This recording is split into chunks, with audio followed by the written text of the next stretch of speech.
എന്തോ ആർക്കും എന്നെ അങ്ങോട്ട് ഇഷ്ടമല്ലായിരുന്നു. അങ്ങനെ ഒരു അട്ടായി പോയിരുന്നു. അങ്ങനെ അപ്പോഴും എനിക്ക് എന്തെങ്കിലുമൊക്കെ എൻ്റെ വിഷമങ്ങളാണേലും എന്തെങ്കിലും പറയാനായിട്ടാണെങ്കിലും എനിക്ക് വിളിക്കാനായിട്ടും അച്ഛനെന്ന് ഒരാളുണ്ട്. എനിക്ക് എന്തൊക്കെ ചെയ്തെന്ന് പറഞ്ഞാൽ, എനിക്ക് എന്തൊക്കെ വിഷമമുണ്ടെന്ന് പറഞ്ഞാലും എനിക്ക് ഒരാളെ വിളിക്കായിരുന്നു. അച്ഛൻ എന്തൊക്കെ ചെയ്താലും എനിക്ക് വിളിക്കായിരുന്നു. ആ ഒരു ധൈര്യം ഇങ്ങനെ ഭയങ്കരമായിട്ട് എനിക്കുണ്ടായിരുന്നു. കിച്ചു ഇന്നലെ ഒരു വീഡിയോ ഇട്ടിട്ടുണ്ടായിരുന്നു, കിച്ചുവിന്റെ ലൈഫ് സ്റ്റോറി എന്ന് പറഞ്ഞിട്ട്. ഈ ലൈഫ് സ്റ്റോറിക്കകത്ത് ഒരുപാട് കാര്യങ്ങൾ കിച്ചു റിവീൽ ചെയ്യുന്നുണ്ട്. ഈ കാര്യങ്ങളൊക്കെ കേൾക്കുമ്പോഴത്തേനും നമുക്ക് ഭയങ്കരമായിട്ടുള്ള വിഷമങ്ങൾ വരും. അത്തരത്തിലുള്ള കാര്യങ്ങളാണ് പുള്ളിക്കാരന്റെ ജീവിതം പറയുന്നത്. വളരെ കൊച്ചിലെ മുതൽ ഇപ്പൊ വരെ നടന്ന പല കാര്യങ്ങളും പല ആൾക്കാരും ഇതിനകത്ത് മെൻഷൻ ചെയ്യുന്നുണ്ട്. പ്രത്യേകിച്ചും രേണുസുതിയുടെ വീട്ടുകാരുമായിട്ട് ബന്ധപ്പെട്ട് കുറച്ച് കാര്യങ്ങൾ അതിനകത്ത് മെൻഷൻ ചെയ്യുന്നുണ്ട്. അപ്പോ ഞാൻ തുടക്കത്തിലെ തന്നെ പറയാണ്, രേണുസുതിയുടെ അന്തം ഫാൻസ് ഇപ്പൊ തന്നെ സ്കിപ്പ് ചെയ്തു. നിനക്കൊന്നുള്ള വീഡിയോ അല്ലിത്. ഈ വീഡിയോ തലച്ചോറുള്ളവന്മാർക്ക് കാര്യങ്ങളെ മനസ്സിലാക്കാൻ പറ്റുന്നവർക്ക് വേണ്ടി ഞാൻ ക്രിയേറ്റ് ചെയ്യുന്ന വീഡിയോ ആണ്. അതുപോലെ തന്നെ കമന്റ് ഇടുന്നവന്മാര്, നിനക്ക് വേറെ പണിക്ക് കൂടെടാ, പിള്ളേരെ നോക്കാൻ വേണ്ടിയിട്ടല്ലേടാ എന്നുള്ള കമന്റ് ഒന്നും ഇല്ല. നിന്റെയൊക്കെ അമ്മ നിന്നെയൊക്കെ ഇങ്ങനെയാണ് നോക്കിയിട്ടുള്ളെങ്കിൽ നീയൊക്കെ കമന്റ് ഇട്ടു. അല്ലാതെ ഒരു കാര്യത്തെ അനലൈസ് ചെയ്ത് ബുദ്ധി ഉപയോഗിച്ച് ഒരു കാര്യം മനസ്സിലാക്കാൻ തലച്ചോറുള്ളവന്മാര് മാത്രം ഈ വീഡിയോക്ക് കമന്റ് ഇട്ടാൽ മതി. ഓക്കെ, നമുക്ക് കിച്ചുവിന് പറയാനുള്ള കാര്യങ്ങളെ കുറിച്ച് കേൾക്കാം. കിച്ചു പറയുന്ന സാധനങ്ങൾ എന്ന് പറഞ്ഞാൽ പുള്ളിക്കാരന്റെ ലൈഫ് സ്റ്റോറിയാണ്. പുള്ളിക്കാരൻ ജീവിതത്തിൽ അനുഭവിച്ച ഒരുപാട് കാര്യങ്ങളെ കുറിച്ചിട്ടാണ് സംസാരിക്കുന്നത്. വളരെ ചെറിയ പ്രായത്തിൽ തന്നെ അമ്മ, അതായത് പുള്ളിക്കാരന് ജന്മം നൽകിയ അമ്മയും സുധിയും തമ്മിലുള്ള വഴക്കാണ് പുള്ളിക്കാരന്റെ ചെറുപ്പത്തിലുള്ള ഓർമ്മ. അതിനുശേഷം രണ്ടാമതൊരു വിവാഹം കഴിക്കുന്നു. രണ്ടാമത് വിവാഹം കഴിച്ച ആളും അച്ഛനും തമ്മിലുള്ള വഴക്കും അതിന്റെ കേസും അതിന്റെ ഈ അലുമിനി മേടിക്കുന്ന കാര്യങ്ങളൊക്കെയാണ് പുള്ളിക്കാരന്റെ ഓർമ്മ. അതിനുശേഷം മൂന്നാമത്തെ അമ്മയുടെ കേസാണ് നമ്മളിപ്പോ തുടക്കത്തിൽ കണ്ടുകൊണ്ടിരുന്നത്. മൂന്നാമത്തെ അമ്മയെ കുറിച്ചിട്ടാണ് ബേസിക് ആയിട്ട് ഞാൻ ഈ വീഡിയോയിൽ സംസാരിക്കാൻ പോകുന്നത്. കിച്ചുവിന് ഒരുപാട് ബാഡ് ഹാബിറ്റ്സ് ഉണ്ടായിരുന്നു. അതിനൊക്കെ പുള്ളിക്കാരൻ റിക്കവറായി പുറത്തു വന്നു. ഓക്കെ, ഇനി നമുക്ക് ഈ കഥയിലേക്ക് പോവാം. കഥയിലേക്ക് പോകുമ്പോൾ ഞാൻ കുറെ കാര്യങ്ങൾ കാണിക്കുന്നുണ്ട്. അപ്പോ ഞാൻ ആദ്യം പറഞ്ഞ പോലെ തന്നെ രേണുവിനെ ഇഷ്ടപ്പെടുന്നവര് ഇവിടുന്ന് ഈ വീഡിയോ സ്കിപ്പ് ചെയ്തോ. നിനക്കൊന്നുള്ള സാധനം അല്ലിത്. ഞാനിത് കുറച്ചെങ്കിലും തലയ്ക്കകത്ത് ആൾതാമസം ഉള്ളവർക്ക് വേണ്ടി മാത്രം ക്രിയേറ്റ് ചെയ്യുന്ന വീഡിയോ ആണ്. നമുക്ക് കാണാം. വീഡിയോ കോളിൽ ഇപ്പൊ കാണുന്ന അമ്മയില്ലേ, രേണുസുതി. രേണുസുതി ആദ്യം അമ്മേനെ വീഡിയോ കോളിൽ കാണുന്ന ആ ടൈമിൽ ഭയങ്കരമായിട്ട് കമ്പനിയായി അമ്മയായിട്ട്. സൂപ്പറായിരുന്നു ആ ടൈമിൽ. അപ്പം അങ്ങനെ ഒരു ദിവസം അമ്മ ആ ടൈമിൽ സൂപ്പർ എന്ന് പറയുമ്പോൾ ഇപ്പൊ സൂപ്പർ അല്ല എന്നർത്ഥം അതിനകത്തുണ്ടല്ലോ. അതിനിപ്പോ നമ്മൾ പ്രത്യേകിച്ച് പറയണ്ടല്ലോ. ആ രേണു അത് തുടങ്ങുന്നത് തന്നെ രേണുസുതിയെ കുറിച്ച് പറയുമ്പോൾ ഒരു സന്തോഷം അല്ല കിച്ചിന്റെ മുഖത്ത് വന്നത്. കിച്ചിന്റെ മുഖത്ത് വന്നത് ഒരു പുച്ഛ മനോഭാവമാണ്. ഒരു അമ്മ എന്ന നിലയ്ക്ക് നിങ്ങളുടെ പരാജയമാണ്, നിങ്ങളുടെ തോൽവിയാണ് ഈ സാധനം. ഈ വീഡിയോ മൊത്തം നിങ്ങൾ കണ്ടു നോക്കുക. പല ആൾക്കാരും കമന്റ് ഇടുന്ന കണ്ടിട്ടുണ്ട്, രണ്ട് പിള്ളേരെ നോക്കാനല്ലേടാ, നിന്റെയൊക്കെ അമ്മ നിന്നെയൊക്കെ ഇങ്ങനെയാണ് നോക്കിയിട്ടുള്ളത്. മുന്നോട്ട് കാണുമ്പോൾ മനസ്സിലാവും. ഞങ്ങൾ എറണാകുളത്തേക്ക് ഞങ്ങൾ ആദ്യം ഞാൻ കാണാൻ വന്നു. ഇങ്ങനെ കണ്ട് ഭയങ്കരമായിട്ട് കമ്പനിയായി. മനസ്സിലായി, അങ്ങനെ ഒരു ഭയങ്കര കമ്പനിയായി. ഇങ്ങനെ ഒരു ഇതില്ല, ഇങ്ങനെ കമ്പനിയായി. പിന്നെ അച്ഛനും ഇങ്ങനെ എൻ്റെ അടുത്ത് വന്നിട്ട് ഇങ്ങനെ ഒരു ദിവസം എൻ്റെ അടുത്ത് വെച്ച് ഇങ്ങനെ, ഞാൻ കല്യാണം കഴിക്കട്ടെ, നിനക്ക് എന്താണ് പറയാനുള്ളത്? അച്ഛന് ഇഷ്ടമാണോ? ഞാൻ ഇങ്ങനെ വെച്ചാൽ അച്ഛന് ഇഷ്ടമാണോ? നമുക്ക് കൊല്ലത്തെ വീട്ടിലൊക്കെ വന്ന് ഇവിടെ സംസാരിച്ച് വല്യമ്മയൊക്കെ ആയിട്ട് സംസാരിച്ച്, അല്ല അതിൻ്റെ ഇടയ്ക്ക് ഇത് കിടന്നിട്ടുണ്ട്. വീണയും അച്ഛനും തമ്മിൽ ഡിവോഴ്സ് കാര്യങ്ങളെല്ലാം ആയി. ഇങ്ങനെ പൈസ കൊടുക്കണം അങ്ങനത്തെ രീതിയിൽ പൈസയൊക്കെ കൊടുത്ത് ഡിവോഴ്സായി. ഈ കൊല്ലസുതിയുടെ ജീവിതത്തിൽ ഏറ്റവും കൂടുതൽ പുള്ളിക്കാരനുമായിട്ട് ബന്ധപ്പെട്ട് നമ്മൾ കേട്ടുകൊണ്ടിരുന്ന സാധനമാണ് സാമ്പത്തികമായിട്ട് പുള്ളിക്കാരൻ നേരിട്ട ബുദ്ധിമുട്ടുകളെ കുറിച്ച്, പ്രശ്നങ്ങളെ കുറിച്ചിട്ട്. അതായത് എല്ലാ ലൈഫിലും പുള്ളിക്കാരന്റെ ജീവിതത്തിൽ വന്ന എല്ലാ ഭാര്യമാരെ കൊണ്ടും പുള്ളിക്കാരൻ ഇതേ മാനസികാവസ്ഥയിലൂടെ കടന്നുപോയിട്ടുണ്ട്. രേണുവിന് പണം ആവശ്യമാണ്, പണം മാത്രം മതി. ഇതിനു മുമ്പ് ജീവിച്ചിരുന്ന ആളുടെ നിന്നും പണത്തിനുള്ള കോമ്പൻസേഷൻ കാര്യങ്ങളൊക്കെ ഉണ്ടായിട്ടുണ്ടെന്നൊക്കെ പറയുന്നു. ഈ കിച്ചു നേരിട്ട ഏറ്റവും വലിയ പ്രശ്നം എന്ന് പറഞ്ഞാൽ പുള്ളിക്കാരന്റെ ഒറ്റപ്പെടലാണ്. പുള്ളിക്കാരന് ആരും ജീവിതത്തിൽ ഒരു സപ്പോർട്ടിനായിട്ട് കുടുംബത്തിൽ നിന്ന് വന്നിട്ടില്ല എന്നുള്ളതാണ് ഏറ്റവും വലിയ പ്രശ്നം. വളരെ നല്ല സുഹൃത്തുക്കൾ കൂടെ നിന്നാണ് കിച്ചു പറയുന്നത്. നമുക്ക് ബാക്കിയായിട്ട് എല്ലാവരും കൊല്ലത്ത് നിൽക്കുന്നു. അതിനിടയ്ക്ക് കൊല്ലത്ത് വെച്ചിട്ട് ചെറിയൊരു വഴക്കായി. ഞങ്ങൾ കോട്ടയം പോകുന്നു.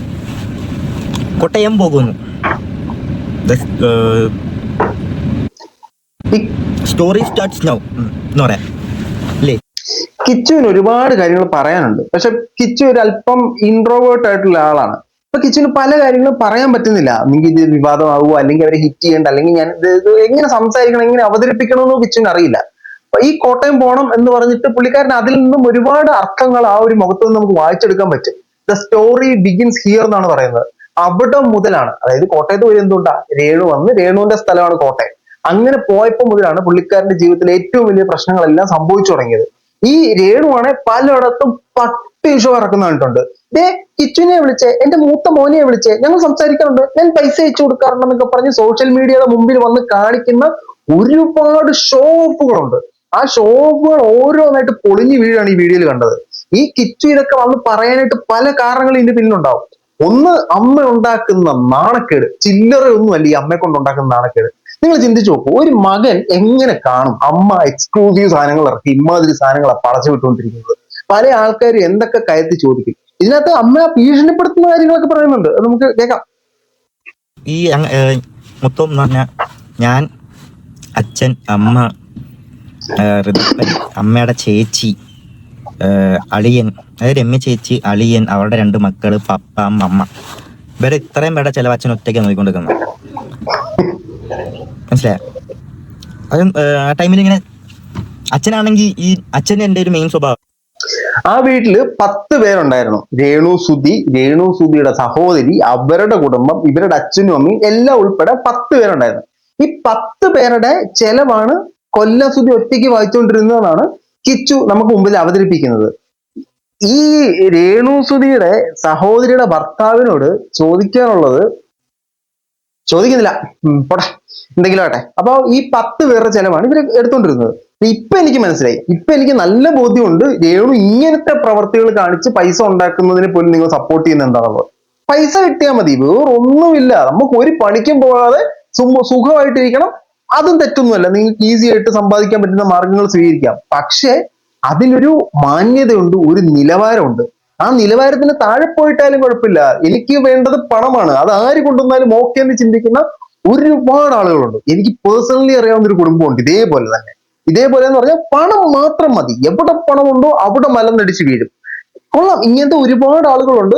അപ്പോ ഇപ്പൊ രേണു നല്ല രീതിയിൽ സമ്പാദിക്കുന്നുണ്ട്. ഇപ്പൊ തങ്കഞ്ചേട്ടന്റെ ചുള്ളി കുടുംബത്തിനൊക്കെ സുഖമാണ്, ഒന്നും അറിയണ്ട, ചുമ്മാ ഇരുന്നാൽ മതി. രേണു പണം കൊണ്ടുവരും. എങ്ങനെ പണം കൊണ്ടുവരുന്നേ? അത് പ്രശ്നമില്ല, പണം വരുമല്ലോ. ഏതെങ്കിലും ഒരാളെ കഴുതിയായിട്ട് ഇവരുടെ കടങ്ങളും ബാധ്യതകളും എല്ലാം ചുമക്കാൻ വേണം. നമുക്ക് പണിയെടുക്കാൻ പറ്റില്ല, നമുക്ക് വിയർപ്പിന്റെ അസുഖമുള്ളതല്ലേ. കൊള്ളാം, ഈ ആൾക്കാരുണ്ടല്ലോ കാണുന്നവര്, ഈ കുടുംബത്തിലുള്ള ആളുകള്. ബാക്കി പറ. പ്രാങ്ക് വല്ലതാണോ അത് ഒരു അക്സെപ്റ്റ് ചെയ്യാൻ? ഇത് കിച്ചു പറയുന്നത് കൊല്ലം സുധിയുടെ മരണവുമായിട്ട് ബന്ധപ്പെട്ടുള്ള കാര്യങ്ങളാണ്. ഈ മരണസമയത്ത് കിച്ചു കിടന്നുറങ്ങിയതിനു ശേഷം ഇതുപോലെ ഫോൺ വരുന്നു. അമ്മ എന്ന് പറയണ്ട, രേണു വന്ന് വിളിക്കുന്നു. രേണു വന്ന് വിളിച്ചിട്ട് അച്ഛൻ എന്തോ പറ്റിയെന്ന് പറഞ്ഞ് അങ്ങനെ ഇവര് പോവാണ്. കൊല്ലം സുധിക്ക് എന്ത് സംഭവിച്ചു എന്ന് അറിയാൻ വേണ്ടിയിട്ട് പോവാണ്. അപ്പൊ ഇവിടുന്ന് കിച്ചു പറയുന്ന കാര്യങ്ങൾ എനിക്ക് ഭയങ്കരമായിട്ട് റിലേറ്റ് ആവും. കാരണം എന്റെ ഫാദർ മരണപ്പെട്ട ഒരാളാണ്. ഈ കിച്ചു പറയുന്ന പല കാര്യങ്ങളും എനിക്ക് റിലേറ്റ് ചെയ്യാൻ പറ്റും. ബേസിക്കലി കിച്ചു പല കാര്യങ്ങളും പറയുമ്പോൾ എന്റെ കണ്ണുകൾ നിറഞ്ഞു. കാരണം ഞാൻ അനുഭവിച്ച അല്ലെങ്കിൽ ഞാൻ എക്സ്പീരിയൻസ് ചെയ്ത അതേ കാര്യങ്ങളൊക്കെയാണ് കിച്ചു ഈ അച്ഛന്റെ മരണവുമായിട്ട് ബന്ധപ്പെട്ട്, അച്ഛന്റെ സ്നേഹമായിട്ട് ബന്ധപ്പെട്ടൊക്കെ സംസാരിച്ചുകൊണ്ടിരിക്കുന്നത്. അപ്പോ എവിടെ നമ്മൾ പറഞ്ഞു നിർത്തിയേ? കൊല്ലം സുധി മരണപ്പെട്ടു. അങ്ങനെ മരണപ്പെട്ടപ്പോ കൊല്ലം സുധിയെ കാണാൻ പോവാണ്. ഇപ്പൊ എന്റെ ഫാദർ മരണപ്പെട്ടു. എന്റെ ഫാദർ മരണപ്പെട്ടിട്ട് ഫാദറിന്റെ ശരീരം തിരുവല്ലയിലാണ് കൊണ്ടുവച്ചത്. അപ്പൊ നമ്മൾ കൊല്ലത്ത് നിന്ന് പത്തനംതിട്ട ജില്ലയിലേക്ക് പോകണം. ഇങ്ങനെ പോകുന്ന വഴിക്ക് നട്ടപ്പാതിര ആകും നമ്മളവിടെ ചെല്ലാനായിട്ട്. നമ്മളിങ്ങനെ പോകുന്ന സമയത്ത് നമുക്ക് കഴിക്കാൻ നിർത്തി നമ്മുടെ കൂടെയുള്ള ആളുകൾ നമ്മളെ ടേക്ക് കെയർ ചെയ്യാനായിട്ട് വളരെ നല്ലൊരു ഹോട്ടലിൽ നിർത്തി, റെസ്റ്റോറൻറ്റ് നിർത്തി. അപ്പൊ നമുക്ക് വളരെ പ്രിയപ്പെട്ട ഒരാൾ മരണപ്പെടുമ്പോൾ ഈ സാമാനം തൊണ്ടേന്ന് ഇറങ്ങത്തില്ല. അങ്ങനെ ഒരു പ്രശ്നമുണ്ട്, സ്നേഹമുള്ളവർക്കുണ്ട്. പക്ഷെ ഇവിടെ കിച്ചു പറയുന്ന കാര്യം നിങ്ങൾ കേട്ടിട്ട് നിങ്ങൾ പറയാം. ഈ സാധനം ഞാൻ അനുഭവിച്ചു കേട്ടോ. ഞാനും എൻ്റെ അമ്മയും എൻ്റെ സഹോദരിയും ഇതേപോലെ ഫാദർ മരണപ്പെട്ടപ്പോൾ പോയ വഴിക്ക് നിർത്തിയ ഹോട്ടലിൽ നമുക്ക് ഇറങ്ങത്തില്ല, ഭക്ഷണം ഇറങ്ങത്തില്ല, ഇവിടെ വന്ന് നിൽക്കും. ഇത് ആരോട് പറയാൻ? കിച്ചു പറഞ്ഞോനെ കിട്ടുന്നില്ല. എനിക്ക് അവിടെ ചെന്നാലേ എനിക്ക് ഇനി ഒരു സമാധാനം കിട്ടത്തുള്ളൂ. എനിക്ക് ചെല്ലണം. അപ്പോഴത്തേക്കും കാർ ഇങ്ങനെ പൊക്കോണ്ടിരിക്കാൻ നേരത്ത് ഇവര് അടിച്ചുപൊളിയാ പോകുന്ന വഴിക്ക്. ഒരു 5 സ്റ്റാർ ഹോട്ടലിൽ ഞാൻ ഇങ്ങനെ ഇരിക്കുക, എന്തോ ചെയ്യണമെന്ന് അറിയത്തില്ല. എനിക്ക് എൻ്റെ മനസ്സിൽ വരുന്നതെന്ന് വെച്ച് കഴിഞ്ഞാൽ ഞാൻ അങ്ങോട്ട് എന്തോ ചെയ്യും. ഈ ഇവരെന്ന് പറഞ്ഞത് ആരെയാണെന്ന് നിങ്ങൾക്ക് മനസ്സിലായെന്ന് ഞാൻ വിശ്വസിക്കുന്നു കേട്ടോ. ഇവര് അടിച്ചുപൊളിയാണ്. എടാ, ആള് മരിച്ചു കിടക്കുക, അപ്പൊ ഇവര് അടിച്ചുപൊളി. 5 സ്റ്റാർ ഹോട്ടലിൽ പോയിട്ട് റിച്ച് ആയിട്ടുള്ള ഭോജനം, ഇതാണ് ഇവര്. അപ്പൊ സ്നേഹമുള്ള ആൾക്കാർക്ക് ഇത് അഫക്റ്റ് ചെയ്യും. വൃദ്ധപ്പനെ ഞാൻ എങ്ങനെ നോക്കും? എനിക്ക് ഇതൊക്കെ ഭ്രാന്തടിച്ച് ഇങ്ങനെ എന്തോ ചെയ്യണമെന്ന് അറിയത്തില്ല. എനിക്ക് സ്റ്റക്കായി ലൈഫ്. ഇങ്ങനെ നിൽക്കുക, എന്തോ അങ്ങോട്ട് എങ്ങനെ ഒന്നും അറിയത്തില്ല. ഇങ്ങനെ നിൽക്കുക. ഇവര് 5 സ്റ്റാർ ഹോട്ടലിൽ കയറി ഫുഡ് കഴിക്കുന്നുണ്ട്, തുപ്പലിറക്കാൻ പറ്റുന്നില്ല എനിക്ക്. ഒന്നും മിണ്ടാതെ എനിക്ക് അന്നോട്ട് തുടങ്ങിയത് എനിക്കൊന്നും റെസ്പോൺസ് ചെയ്യാൻ പറ്റുന്നില്ല. എനിക്ക് ഒന്നിനോടൊന്നും ഭയങ്കരമായിട്ട് ഒറ്റ ഒറ്റ ഇങ്ങനെ എന്തോ ആയിപ്പോയി. ഞാൻ ഹോട്ടലിൽ കയറുന്നു, ഫുഡ് കഴിക്കുന്നു, വീണ്ടും പോകുന്നു, ആശുപത്രി എത്തുന്നവരെ ചിന്തിക്കും ഇതൊക്കെ ഒരു പ്രാങ്ക് എന്നായിരിക്കണേ, അങ്ങനെ എന്തെങ്കിലുമൊക്കെ ആയിരിക്കണേ. പക്ഷെ പോകുന്ന വഴിക്ക് ഒരു ന്യൂസ് ഇട്ടേക്കുക, ന്യൂസിനകത്ത് കണ്ട്. പക്ഷെ എനിക്ക് അപ്പോഴും എനിക്ക് അങ്ങോട്ട് അക്സെപ്റ്റ് ചെയ്യാൻ പറ്റുന്നില്ല. എന്തോ നേരെ ചെന്ന ആദ്യാച്ചനെ അവിടെ പോയി കണ്ട് ഇങ്ങനെ അകത്ത് ഒരു ആൾക്കാരൊക്കെ ഉണ്ട്, ഇങ്ങനെ കൊണ്ടുവന്ന് ഒരു റൂം. ബാക്കി കാണിക്കുന്നില്ല, കാരണം അത് എൻ്റെ ഒരു അവസ്ഥയും കൂടെ ഭയങ്കരമായിട്ട് അഫക്റ്റ് ചെയ്യും. കാരണം ഈ പറഞ്ഞ സെയിം അവസ്ഥയിലൂടെ കടന്നു പോയിട്ടുള്ള ഒരാളും കൂടെയാണ് ഞാൻ. ഓക്കെ, നമുക്ക് ബാക്കി കാണാം. ഇതെല്ലാം പരിപാടിയെല്ലാം സംഭവം എല്ലാം കഴിഞ്ഞു. അപ്പോഴത്തേക്കും ഈ പള്ളിക്കാരും ഈ പപ്പ അമ്മയുടെ അച്ഛൻ കൂടെ ഒരു ബില്ല് റെഡി ആയിക്കൊണ്ട് എൻ്റെ കൊണ്ട് തന്നു. 1,80,000 രൂപ അങ്ങാണ്ട് മൊത്തം അച്ഛൻ്റെ സംഭവങ്ങളെല്ലാം ഇതാക്കിയതിന് 1,80,000 രൂപ ബില്ലെന്നുണ്ട് എൻ്റെ കൊണ്ട് തന്നത്. 1,80,000 രൂപയുടെ ബില്ല് ഈ രേണുവിന്റെ പിതാശ്രീ ബഹുമാന്യനായ തങ്കം ചേട്ടനൊക്കെ കൊണ്ട് കൊടുത്തു. ഈ കൊടുത്ത് എന്തിനാന്ന് വെച്ച് കഴിഞ്ഞാൽ കൊല്ലസുധിയുടെ മരണവുമായിട്ട് ബന്ധപ്പെട്ട് ഇത്ര എക്സ്പെൻസ് ഉണ്ട്. ഈ എക്സ്പെൻസ് ഫ്ലവേഴ്സ് ടിവിയിലെ ആള് വഹിക്കാവെന്ന് പറഞ്ഞു. ആരാ? നമ്മുടെ ഈ അനൂപ് എന്ന് പറയുന്ന ആള്, ഈ പുള്ളിക്കാരൻ ചെയ്തുകൊണ്ടിരുന്ന സ്റ്റാർ മാജിക്കിന്റെ പ്രൊഡ്യൂസർ ആണെന്ന് തോന്നുന്നു, പ്രൊഡ്യൂസർ ആയിട്ടുള്ള ആള് വഹിക്കാവെന്ന് പറഞ്ഞു. ആ സമയത്ത് ഇവര് ഉണ്ടാക്കിയ 1,80,000 രൂപയുടെ ബില്ല് കിച്ചണിൽ കൊടുത്തിട്ട് പോയി പൈസ മേടിച്ചിട്ട് വരാൻ പറഞ്ഞു. അതാണ് അവര് ഈ കൊല്ലം സുധിയുടെ മരണത്തെ അവിടുന്ന് വിറ്റ് തുടങ്ങി, അവിടുന്ന് അവർ ഉപയോഗിക്കാൻ തുടങ്ങിയ സാധനത്തിനകത്ത്. പോയോ, ആള് പോയി. മാക്സിമം കിട്ടുന്നത് പിഴിഞ്ഞെടുക്കുക. പൊന്മുട്ട ഇടുന്ന താറാവായിട്ടാണ് ഇവര് പലരെയും കണ്ടുകൊണ്ടിരുന്നത്. ഈ ഫ്ലവേഴ്സ് ടി വി ആയാലും, മാസംഘടന താജ് പത്തനംതിട്ട ആയാലും, ഫിറോസിക്ക ആയാലും, മറ്റേ ബിഷപ്പ് ആയാലും, എല്ലാരെയും ഇവര് കണ്ടുകൊണ്ടിരുന്നത് ഇങ്ങനെ തന്നെയാണ്.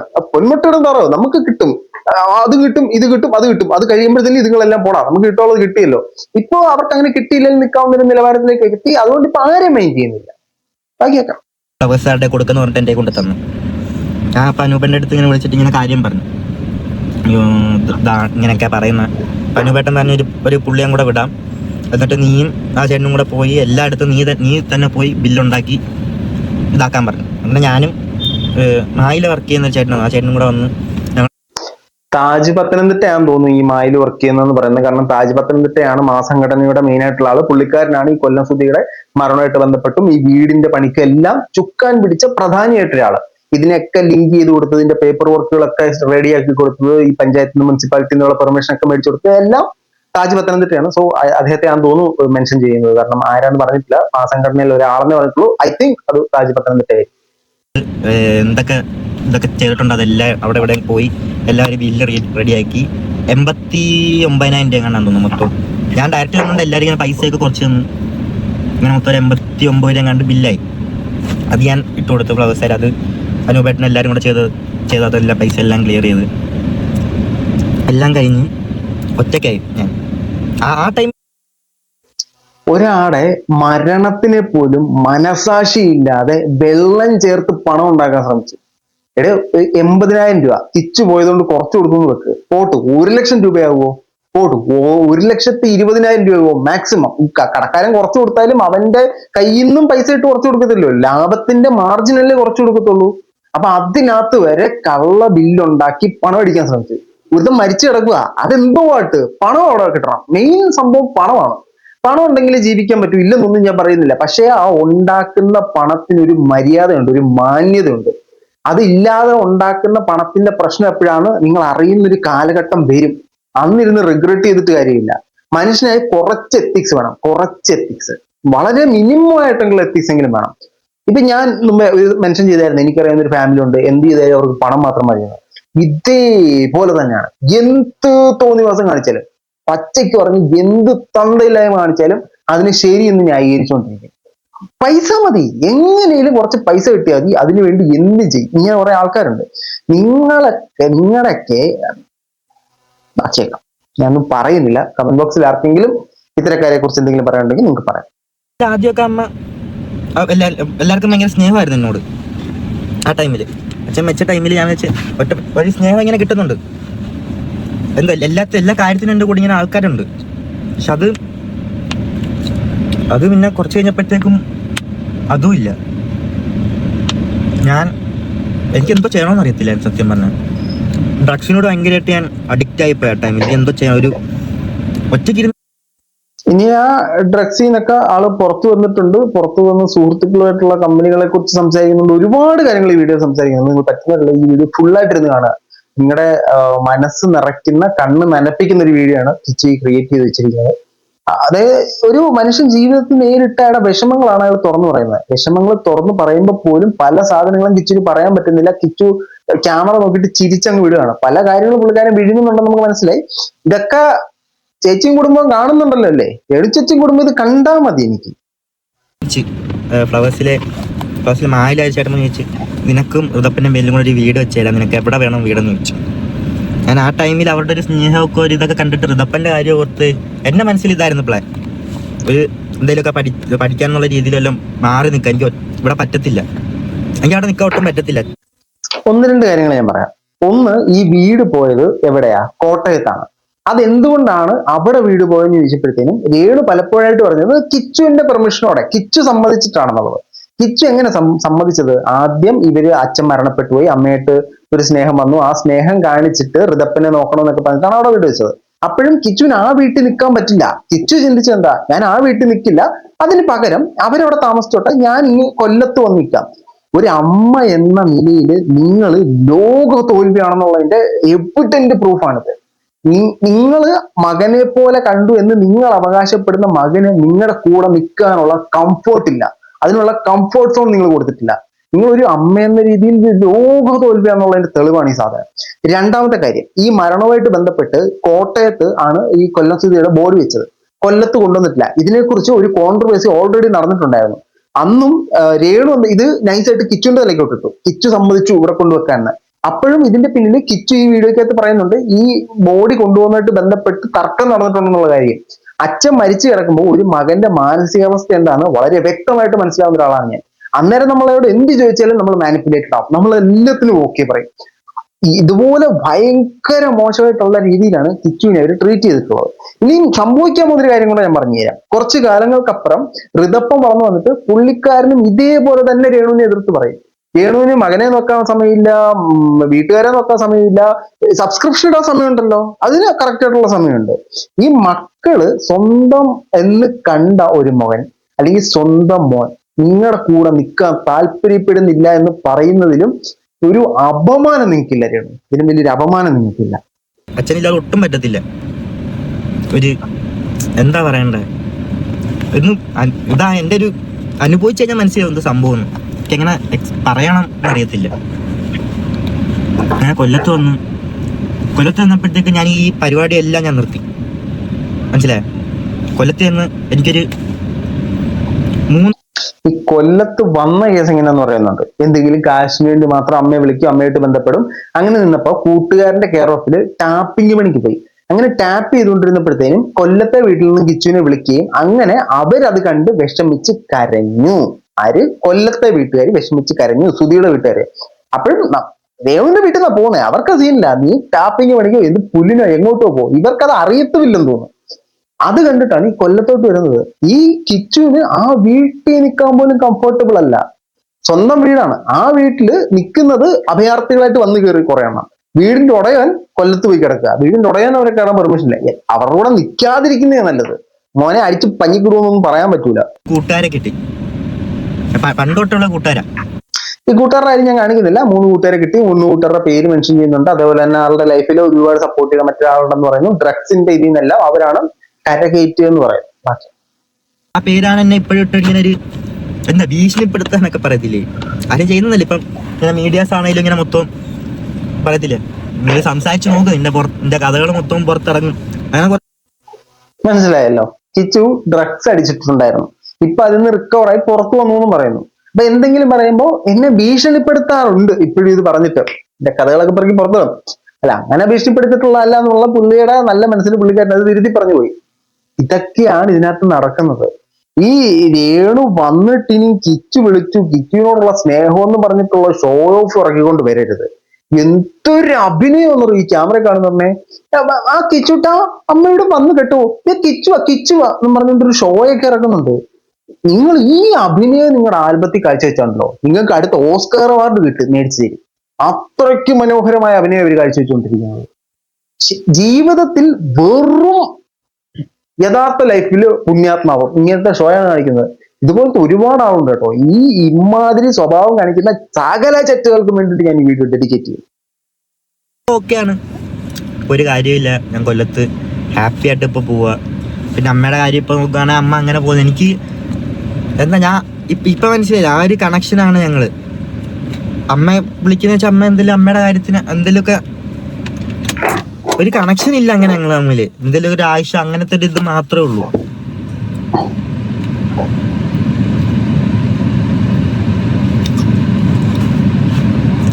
അപ്പം അങ്ങനെയൊക്കെയാണ് കാര്യങ്ങൾ. കിച്ചുവിന് പല കാര്യങ്ങളും പറയാൻ പറ്റുന്നില്ല. കിച്ചു പല കാര്യങ്ങളും പറയാതിരിക്കുന്നതാണ് നല്ലതെന്നാണ് ഇപ്പൊ എനിക്ക് തോന്നുന്നത്. രേണു വീണ്ടും നാറും. അമ്മയുടെ മറ്റേ വാത്സല്യവും സ്നേഹവും ക്യാമറ മുമ്പിലുള്ള ഷോപ്പും കണ്ടു കഴിഞ്ഞാൽ സ്നേഹം അങ്ങ് തുളുമ്പി വരിക. ബക്കറ്റ് വെച്ച് പിടിച്ചു കഴിഞ്ഞാൽ അത് ഓവർഫ്ലോ ചെയ്ത് പോകും. എന്തൊക്കെയാ ബിഗ് ബോസ് ഇരുന്ന് കാണിച്ചുകൊണ്ടിരുന്നത്? എന്റെ കിച്ചുട്ടാ, എന്റെ ഋതപ്പാ, നിങ്ങളെ കാണാതെ എനിക്ക് ഇരിക്കാൻ പറ്റുന്നില്ല ഉള്ള ഷോ ആയിരുന്നു.